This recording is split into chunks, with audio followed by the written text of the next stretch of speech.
Haleluya, kita bersyukur dan bersyukur selalu ada haleluya saudara.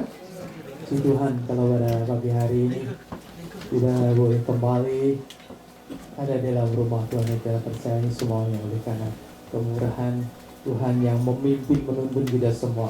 Saudara, kalau kita melihat kehidupan yang ada dalam hari-hari ini memang bukan satu kehidupan yang mudah ya.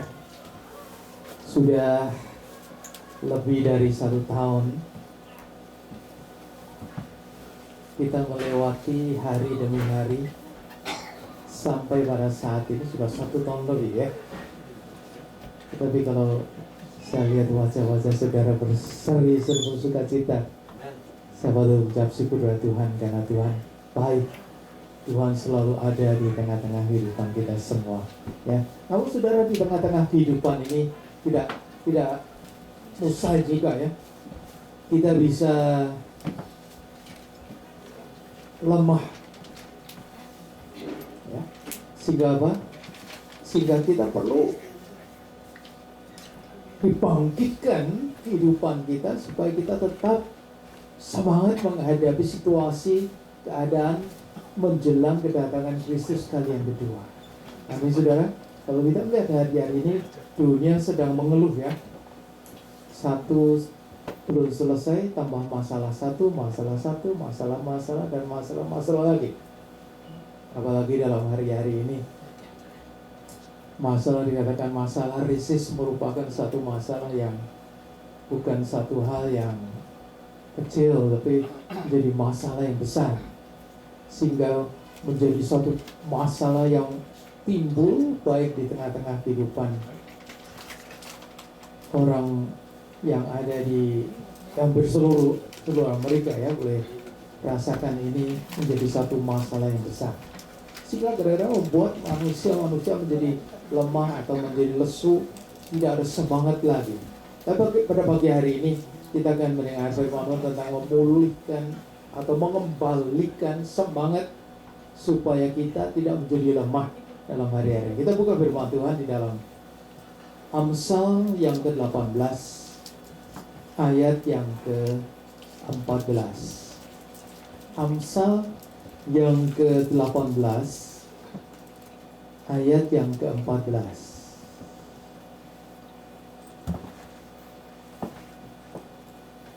Amsal 18 ayat 14 dikatakan, orang yang bersemangat dapat menanggung penderitaannya, tetapi siapa akan memulihkan semangat yang patah.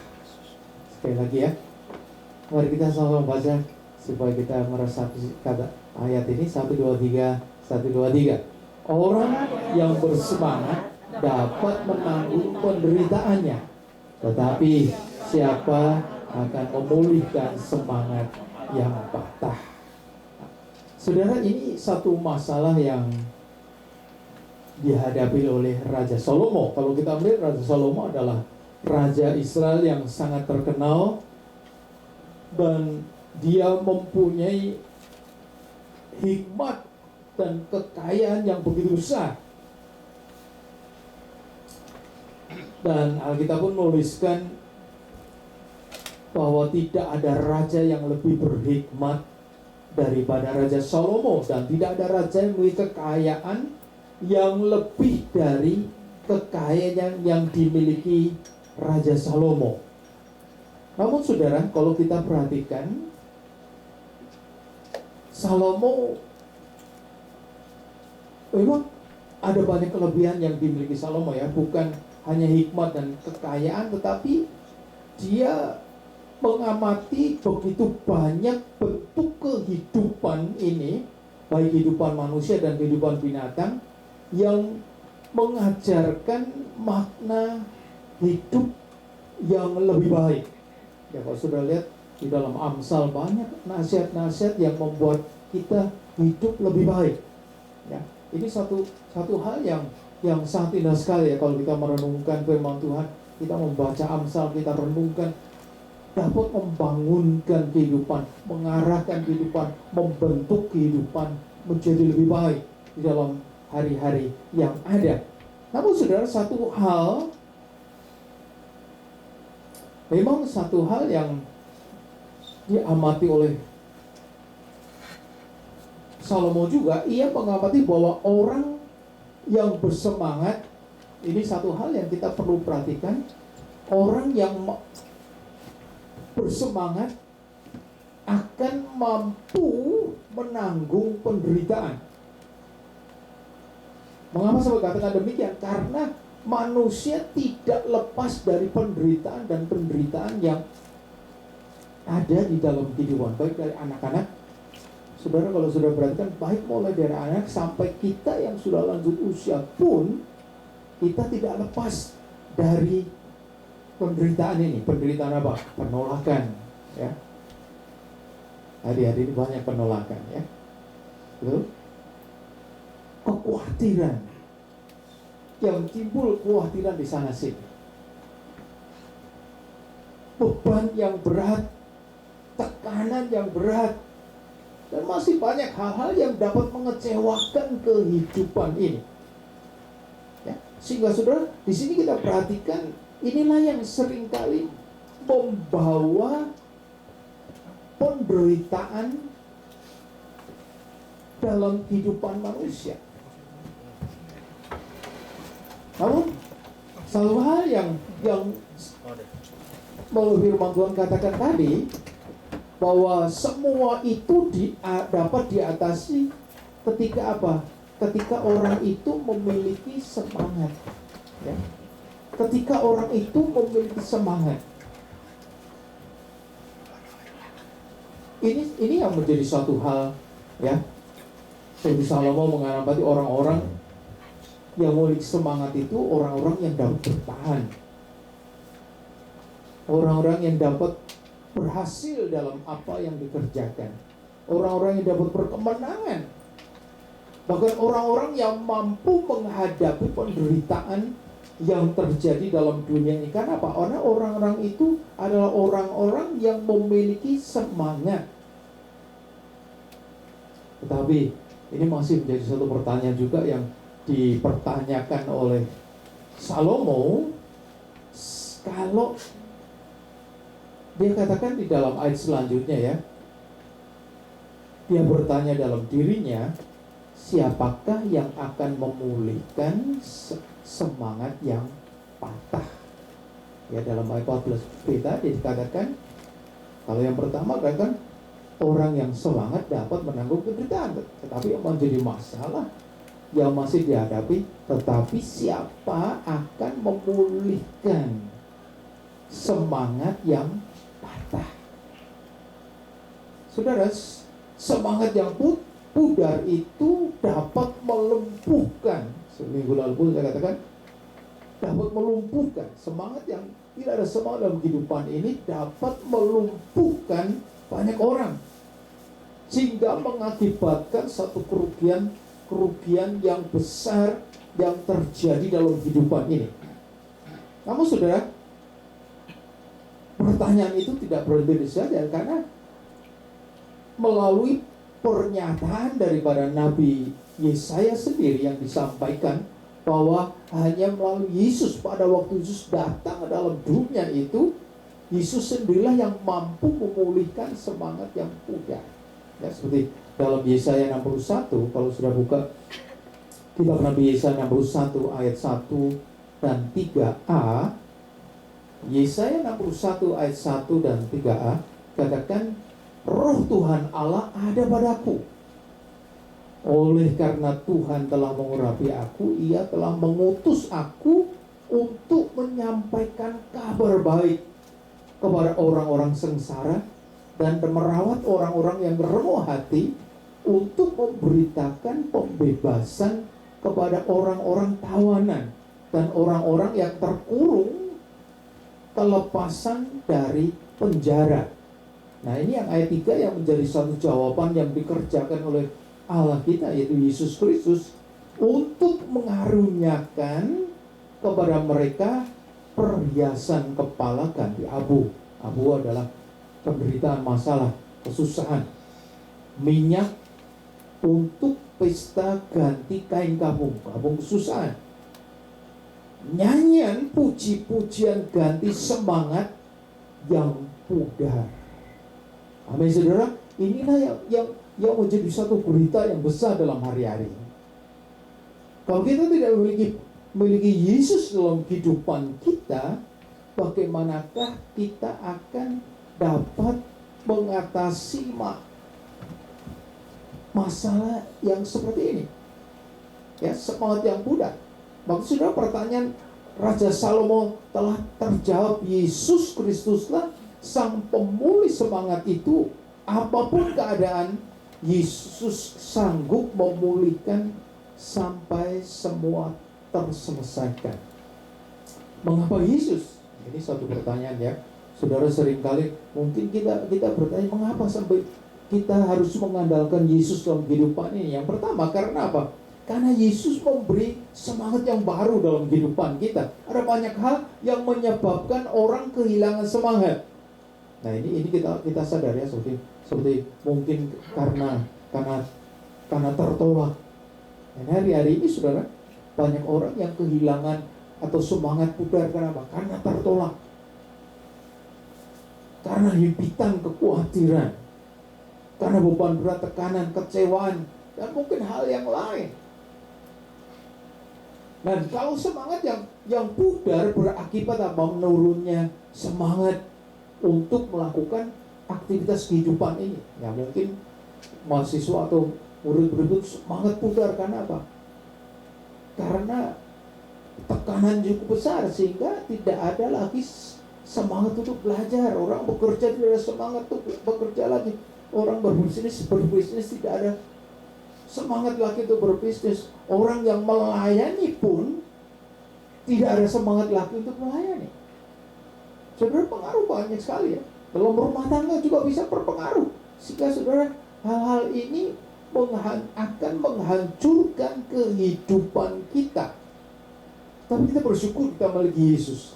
Kenapa? Karena Yesus sanggup menolong kita yang pudar semangatnya. Kalau kita melihat apa yang dikatakan dalam Matius yang ke-12 ayat 20. Mari kita buka dalam Matius 12 ayat 21, ayat yang tidak asing lagi. Dalam Matius 12 ayat 20 dikatakan di sana,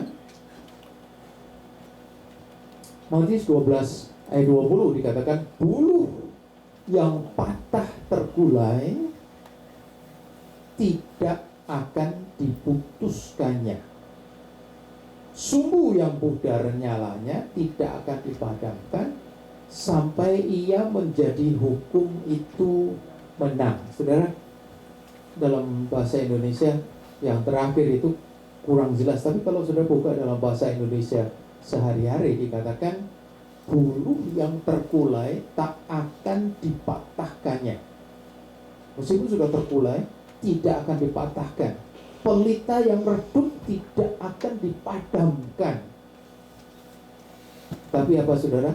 Dalam ayat selanjutnya ini yang berbeda dengan pengertian yang lebih mudah kita tangkap dalam bahasa Indonesia sehari-hari. Katakan, ia, yaitu Yesus, akan berjuang sampai keadilan atau kemenangan itu tercapai.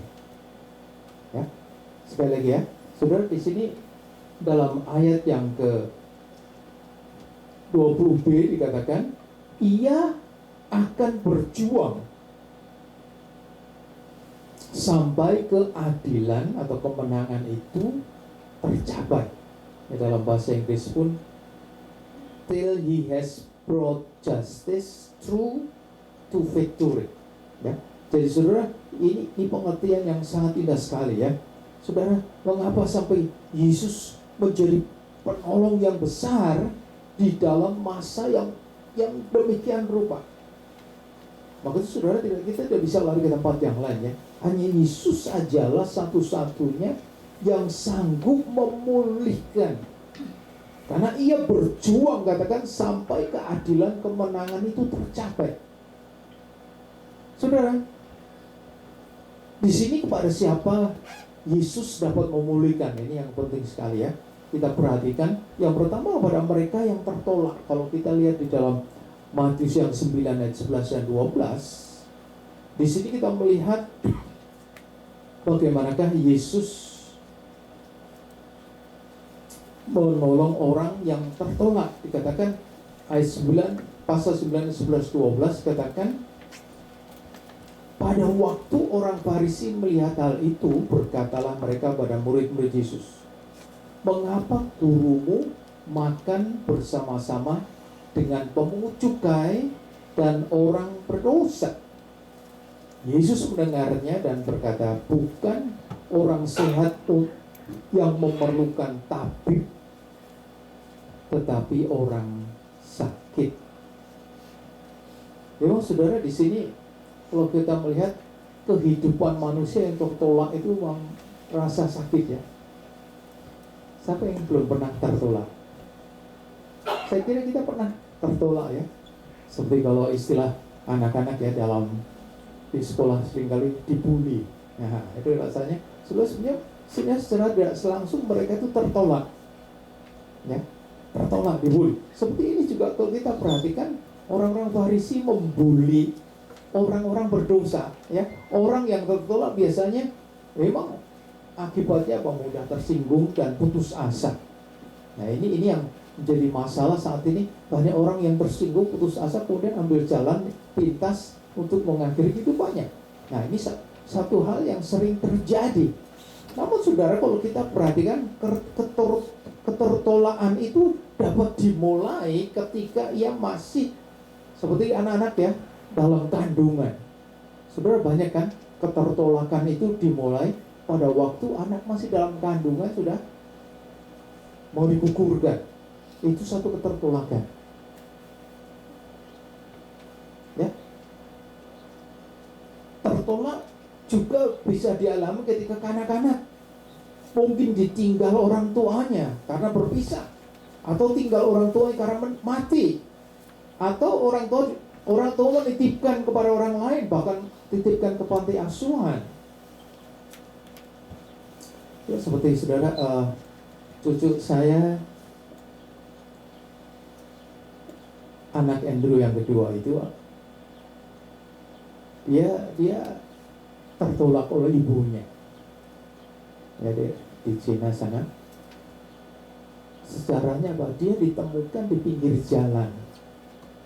Kemudian diambil oleh satu organisasi yatim piatu untuk menampung anak ini. Dan anak itu diambil anak saya. Saudara, ini satu keadaan tertolak. Dan di Cina banyak sekali ya, saudara, karena kan di sana dibatasi ya.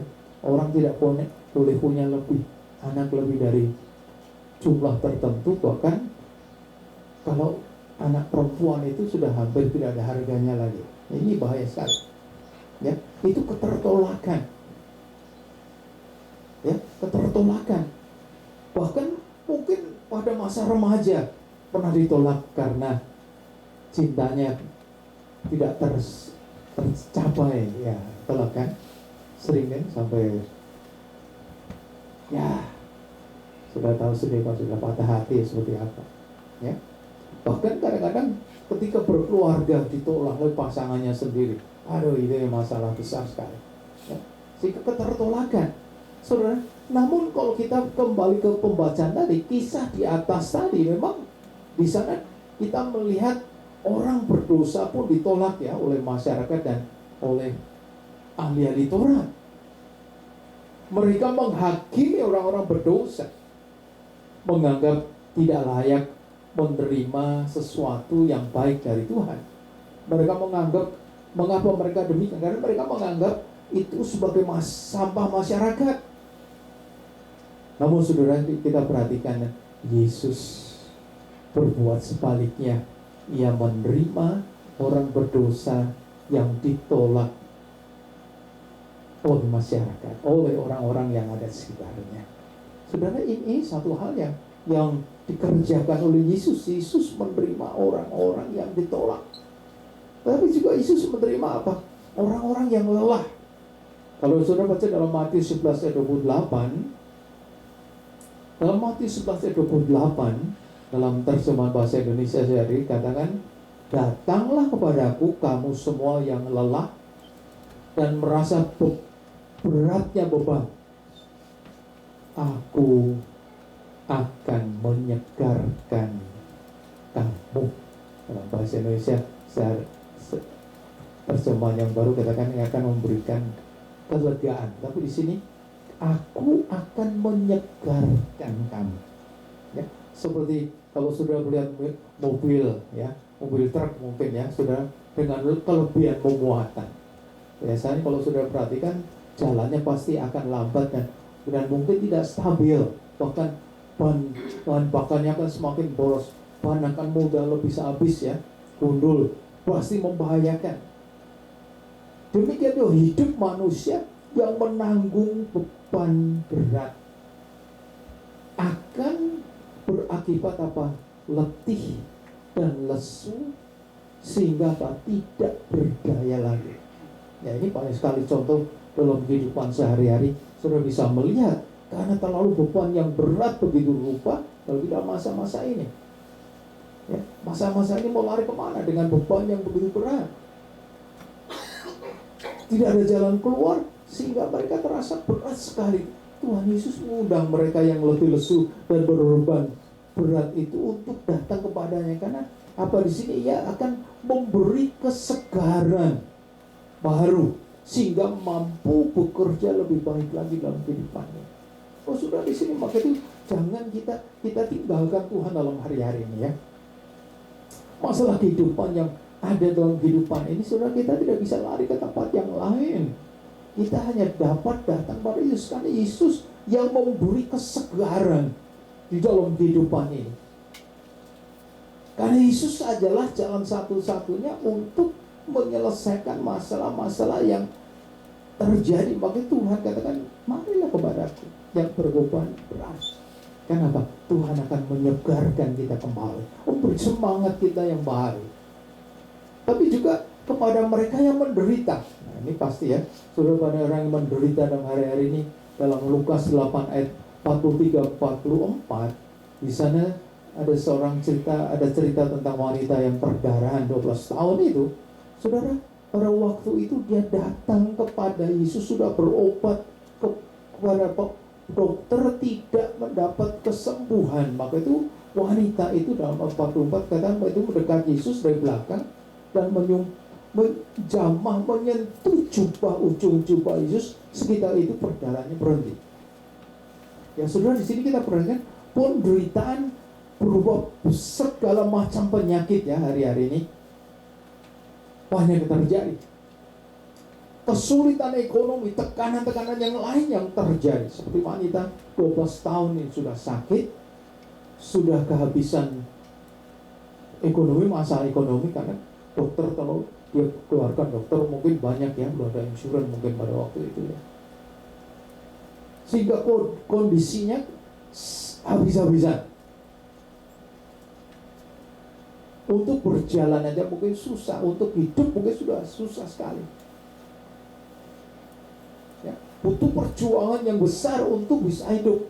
Namun sudah di sini satu hal yang dia masih miliki apa? Masih miliki kerinduan untuk sembuh. Ya, ini satu kerinduan yang sangat indah sekali. Waktu itu dengan keyakinannya dia katakan, asal aku menjamah jubah Yesus, niscaya aku akan sembuh. Dan hal itu nyata, dan dia mengalami kesembuhan dengan sempurna. Karena apa? Yesus memulihkan mereka yang menderita. Yesus mengembalikan semangat baru. Bayangkan saudara, kalau orang sudah menggeletak, tidak bisa berbuat apa-apa ya. Banyak saudara, Tuhan menjamah dan Tuhan sembuhkan. Bahkan ada satu kesaksian orang yang mengalami kena penyakit AIDS ya. Saudara bayangkan, itu satu penyakit yang tidak ada obatnya lagi. Penyakit yang tidak dapat disembuhkan. Tapi apa terjadi saudara? Dia bertobat karena dia lakukan perbuatan yang tidak benar, sehingga dia kena AIDS, sehingga tubuhnya hancur oleh karena penyakit itu. Akhirnya dia bertobat dan Tuhan jamah sembuhkan dengan sempurna. Saudara, dunia mungkin tidak mungkin ya, katakan tidak mungkin kamu sembuh. Banyak kan ya. Saudara, dalam hari-hari ini banyak orang katakan tidak mungkin kamu sembuh. Kanker dalam hari ini banyak kan, tidak mungkin kamu sembuh. Tapi bersama Yesus tidak ada perkara yang mustahil. Tapi saudara, bersama Yesus Tuhan memulihkan semangat yang pudar. Kenapa saudara? Saudara jangan kira ya saudara, kalau kita pikirnya kita sakit, kita doakan kemudian sembuh. Tapi kalau tidak ada semangat itu, ya seperti tadi wanita tadi, kalau tidak ada semangat untuk sembuh, bagaimana dia bisa mengalami mujizat Tuhan yang besar? Ya, saudara, kalau kita perhatikan selain Yesus yang pertama tadi, kalau kita perhatikan Yesus merupakan satu-satunya yang menjadi pembangkit semangat ya, yang memulihkan semangat. Saudara, di sini kita perhatikan juga Yesus juga sebagai yang kedua, Yesus memberi semangat yang membawa keberhasilan. Nah ini kadang-kadang orang yang bermasalah itu sudah kehilangan harapan untuk melangkah selanjutnya. Dan pada hari ini banyak yang sudah tidak ada harapan lagi rasanya. Kalau sudah down, rasanya mau bangkit lagi. Seperti beberapa tahun lalu saya katakan ada orang sudah down, sudah sukar sekali untuk bangkit lagi. Larinya ke minuman, tetap tidak bisa bangkit. Karena minuman bukan satu hal yang dapat membangkitkan kehidupan, mengembalikan kegagalan kehidupan ini. Ya, tetapi di sini Yesus memberi semangat untuk membawa keberhasilan seperti Daud ya. Kalau saudara lihat Daud pada waktu mengalahkan Goliat, ya kalau saudara lihat apa yang menjadi rahasia Daud, kita buka dalam 1 Samuel yang ke-17 ayat 32 dan 45-46. Ayat 32 dulu. 1 Samuel yang ke-17 ayat 32 dikatakan, berkatalah Daud kepada Saul. Perhatikan ini ya. Janganlah seorang menjadi apa? Tawar hati karena dia. Ini bicara kepada dia itu si Goliat ya. Hambamu ini akan pergi melawan orang Filistin itu ya. Katakan janganlah seorang menjadi tawar hati. Dan apa yang terjadi dalam 45-46, tetapi Daud berkata kepada orang Filistin itu, engkau menantang aku dengan pedang dan tombak dan lembing, tetapi aku mendatangi engkau dengan nama Tuhan semesta alam, Allah segala barisan Israel yang kau tantang itu. Hari ini juga Tuhan akan menyerahkan engkau ke dalam tanganku, dan aku akan mengalahkan engkau dan memenggal kepalamu dari tubuhmu. Hari ini juga aku akan memberikan mayatmu dan mayat tentara orang Filistin kepada burung-burung di udara, kepada binatang yang liar, supaya seluruh bumi tahu bahwa Israel mempunyai Allah. Saudara perhatikan sini bahwa saat pemerintahan Saul, ya bang, saudara, musuh bangsa Israel berang adalah Filistin. Maka itu pada waktu itu Filistin mempunyai pelawan yang gagah berani, yaitu Goliat yang menjadi andalannya, yang tingginya kurang lebih 3 meter ya. Dan seluruh Israel melihat Goliat menjadi cemas, menjadi ketakutan menghadapi Goliat yang besar. Raksasa Goliat itu menantang Israel setiap hari, sehingga semakin hari semakin cemas, semakin takut. Waktu itu pada waktu suatu ketika Isai menyuruh Daud untuk mengirimkan sesuatu ke kakak-kakaknya. Dia mendengar tantangan daripada Goliat itu, ya. Maka itu dia tidak tahan mendengar cemoohan orang Filistin, ya. Hatinya berkobar-kobar untuk membela bangsanya. Ia berani mati terhadap Goliat. Nah ini satu hal yang mendorong dia apa? Semangatnya telah menolong dia untuk dapat membunuh Goliat itu. Maka itu dia katakan tadi apa? Jika engkau, memang kalau dikatakan jangan tawar hati, ya. Kalau dia baca dalam ayat 32 tadi, jangan sampai kita tawar hati. Karena apa, saudara? Kalau kita buka dalam Amsal yang ke-24 ayat yang ke-10, kalau kita buka dalam Amsal yang ke-24 ayat 10, kita tawar hati, akibatnya apa?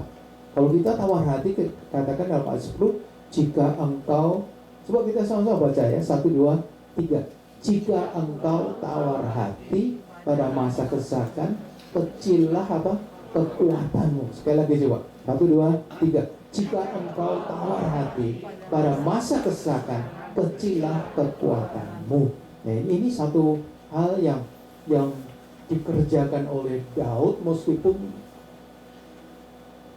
musuhnya lebih sekali ya, tetapi dia tidak kecil hati, tidak tawar hati. Karena tawar hati, seperti Amsal katakan, tawar hati ini akan kecillah kekuatan kita. Ya sudah, dalam hari-hari ini Goliat banyak sekali ya. Kita ini diperhadapkan Goliat dalam dunia ini. Ya, Goliat diperhadapkan kita.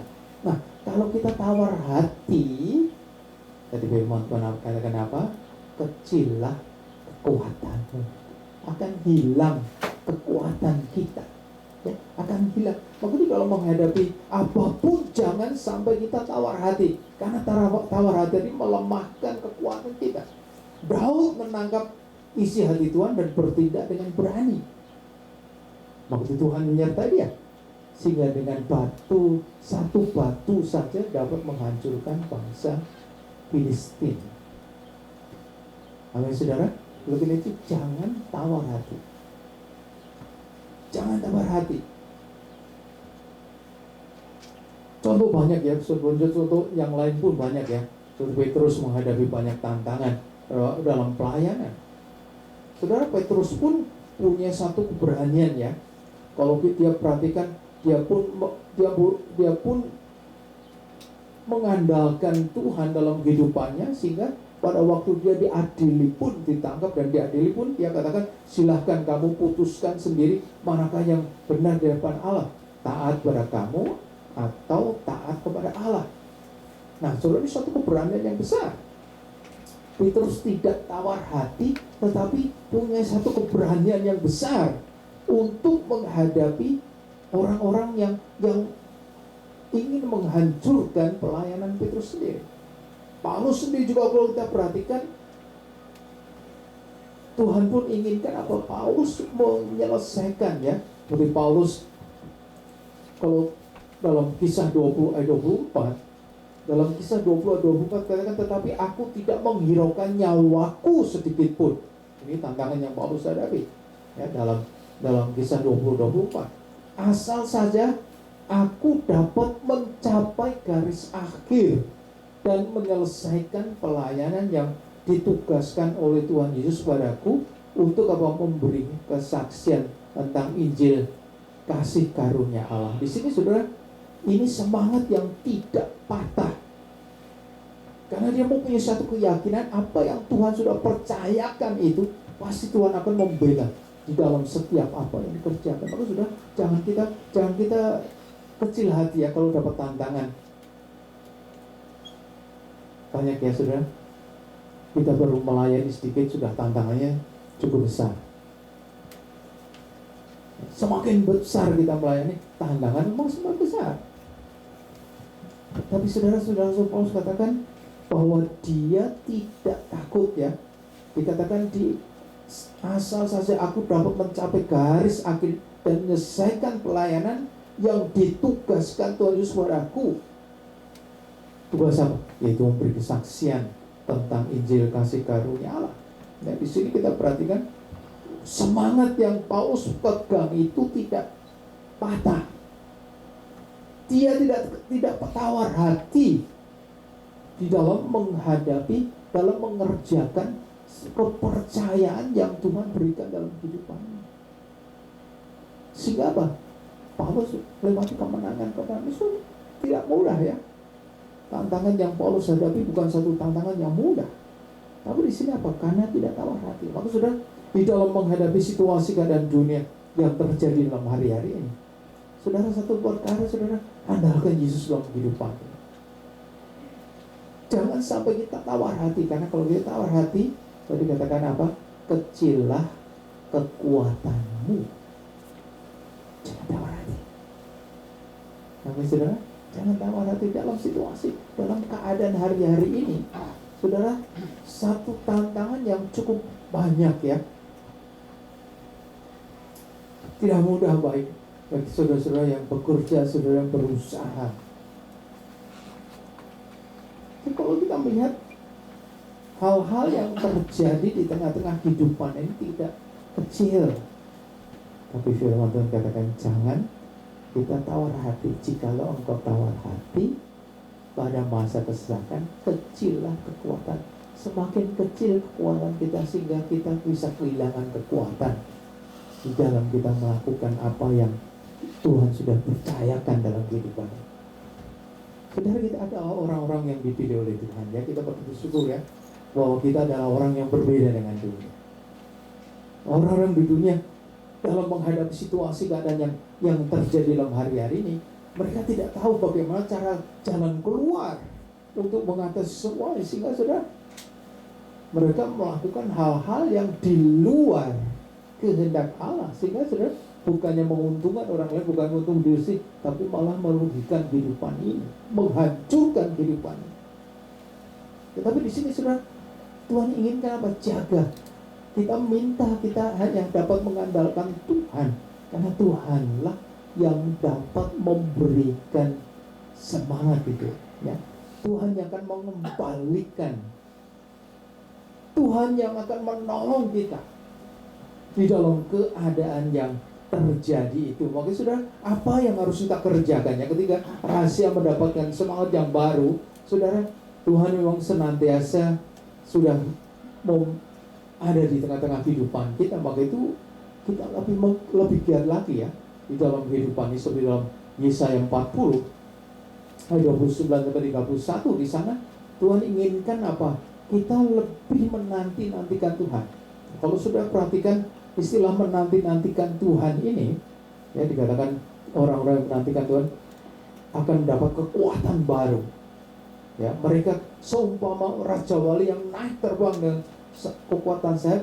Mereka berlari dan tidak menjadi lesu, mereka berjalan tapi tidak menjadi lelah. Saudara, kalau kita perhatikan, orang yang menanti-nantikan Tuhan ini mendapat kekuatan baru, seumpama raja wali yang terbang tinggi mengatasi badai. Itu satu keajaiban. Makanya saudara, kadang-kadang orang Kristen berbeda ya, karena itu Yesus.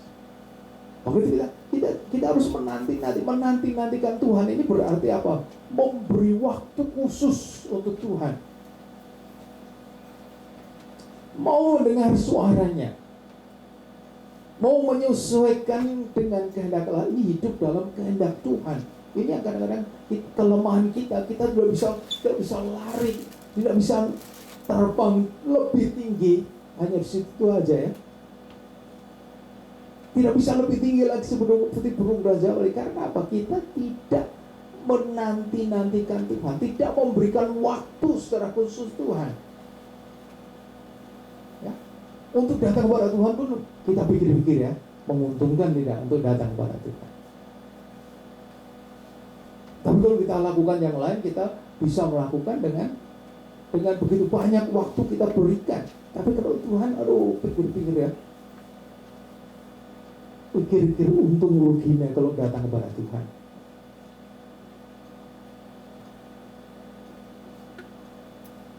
Apa kita mau mendengar firman Tuhan, atau kita mau melakukan? Ini yang kadang-kadang mau melakukan firman Tuhan, kita pilih-pilih ya, kita ambil yang kira-kira yang cocok dengan diri kita, yang dapat kita lakukan. Tetapi yang lain yang tidak bisa, nanti aja. Saudara, kita akan rugi, kita akan kehilangan.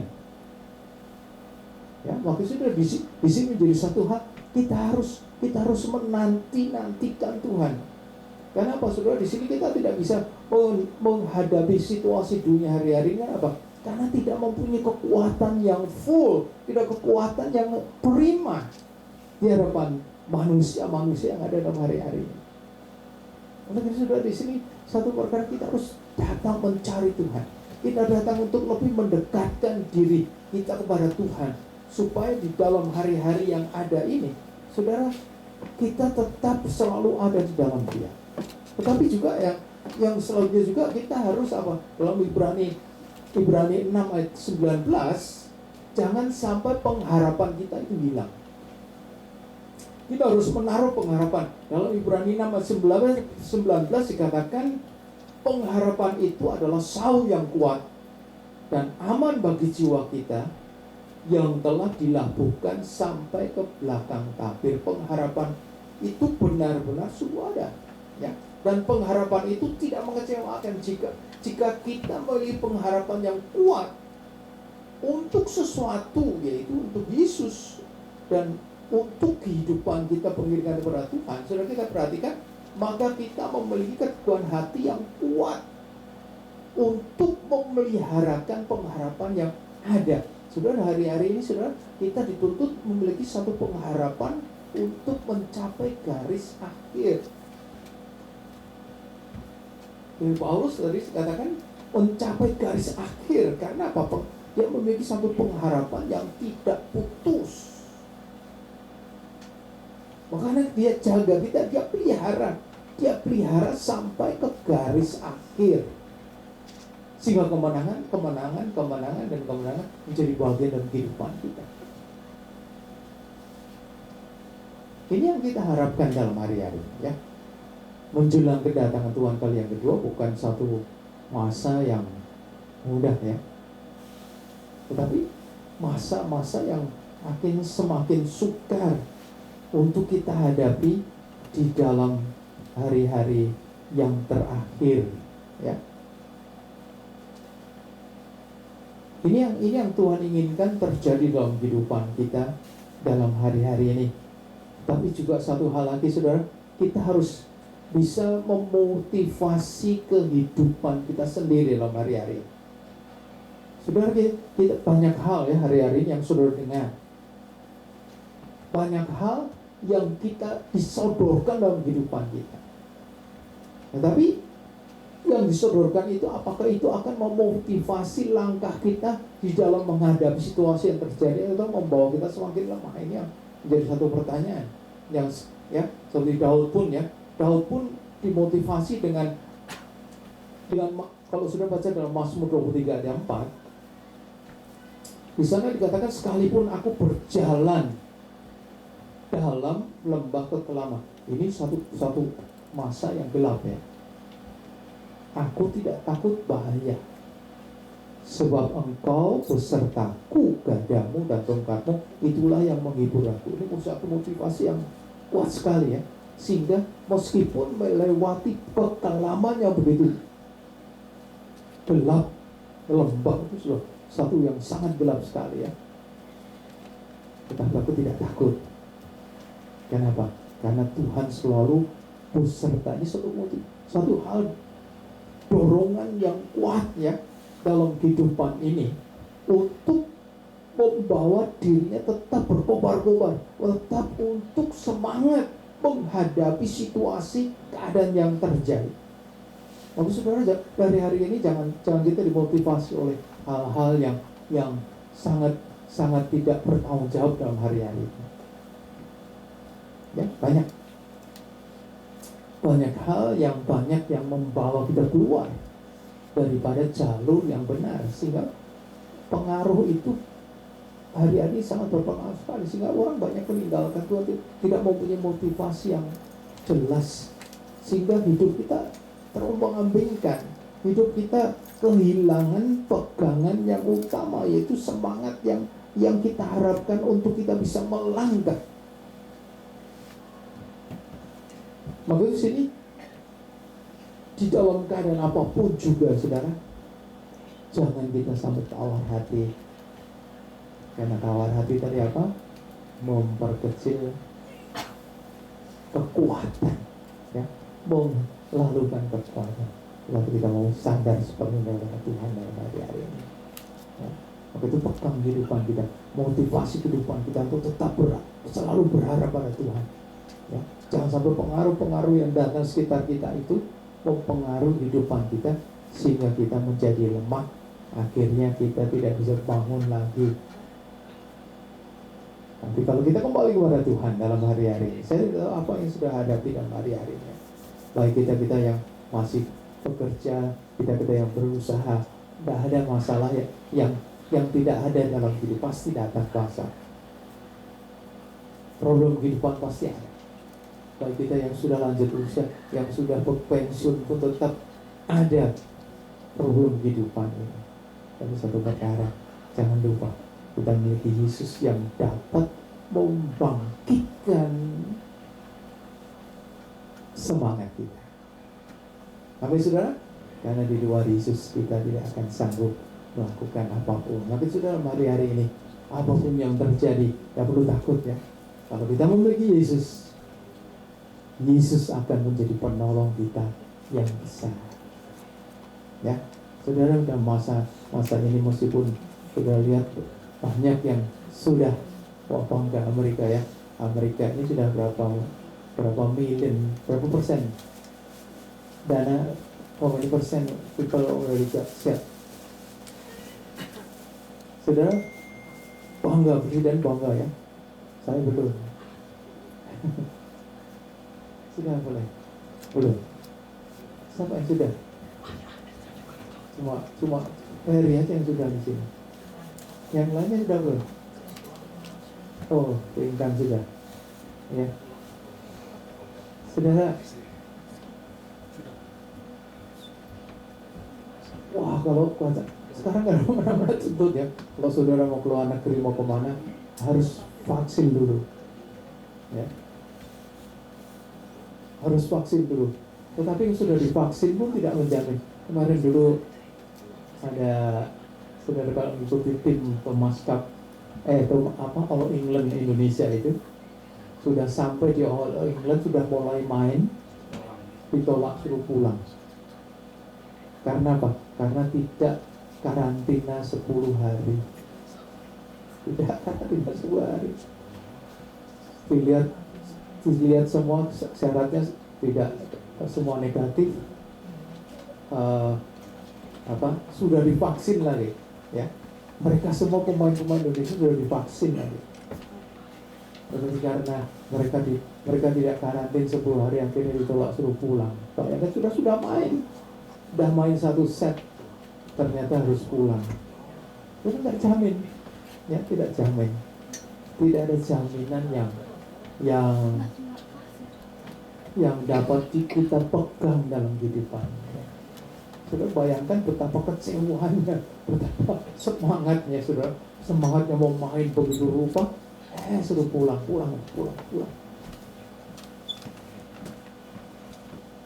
Ya, oleh karena itu, saudara, dalam hari-hari ini dunia tidak bisa kita pegang, ya. Dunia tidak bisa pegang. Tetapi hanya Yesus yang dapat kita pegang untuk menjadi andalan kita di dalam menghadapi situasi yang ada. Amin, saudara. Saya tidak tahu apa yang saudara hadapi dalam hari-hari. Jangan lari daripada Yesus, karena di luar Yesus kita tidak akan sanggup menghadapi semua perkara. Ya, oleh karena itu mari kita mau serahkan semua dalam tangan Tuhan. Karena kalau saudara dikatakan orang yang bersemangat dapat menanggung penderitaan, itu kalau orang mempunyai semangat besar. Nah, itu kalau orang sudah tidak bersemangat lagi, ya sudah tidak ada kehidupan yang ada dalam hari-hari ini. Ya, kalau kita percaya Yesus kita adalah Allah yang tidak pernah berubah, dulu, sekarang, sampai selamanya. Kuasanya tetap sama, dulu, sekarang, sampai dan Dia akan bekerja di dalam kehidupan kita. Amin, saudara. Si Tuhan, mari kita berdiri.